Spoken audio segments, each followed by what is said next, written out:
Yuji. Bakit nga ba tayo gumawa ng vlog? Para saan ba to? Ang vlog natin, kasi ang vlog natin, una sa lahat, is, ang topic natin doon is Garbage. garbage. Basura nga Mga naman. basura nga to. Bakit nga ba namin ito ginawa? Bakit nga ba? Una sa lahat, good afternoon. Good afternoon. Kaya namin ginawa ang vlog namin is para malaman o maging aware ang mga tao. Kung saan nga ba tinatapon ang basura? Tama! Tama.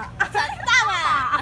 Oo nga ba? Saan nga ba? Kasi ako bilang isang estudyante ng senior high school, curiosity din. Curiosity.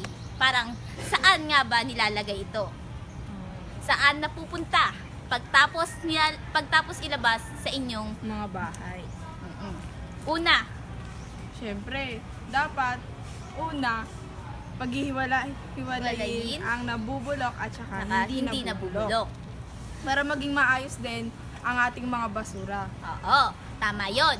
Tsaka, ako kasi bilang isang estudyante, nagtatanong, kasi sa bahay namin, naisip ko din, paglabas ko ng basura, saan nga ba napupunta ito? Bilang estudyante is, gumawa tayo ng isang vlog upang malaman kung saan ito napupunta. At dahil doon, sa paggawa namin, nalaman namin kung saan napupunta nga ito. May isang lugar kung saan napupunta ang mga basura natin. At yung lugar na yon nasira o natambakan ng maraming basura. Kaya tayo bilang mga mamamayang Pilipino at naninirahan sa Pilipinas, sana maging isang tawag nga naman na maging isang responsableng mamamayan kung saan natin ilalagay at paano natin dilikumin ang ating mga basura. So,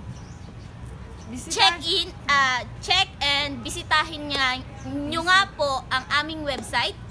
ang aming vlog ay ictaaa.blogspot.com. Ayun po, para malaman po nyo ang mga impormasyon pa po inyong kailangan malaman. Yun lamang po, maraming salamat. Bye-bye!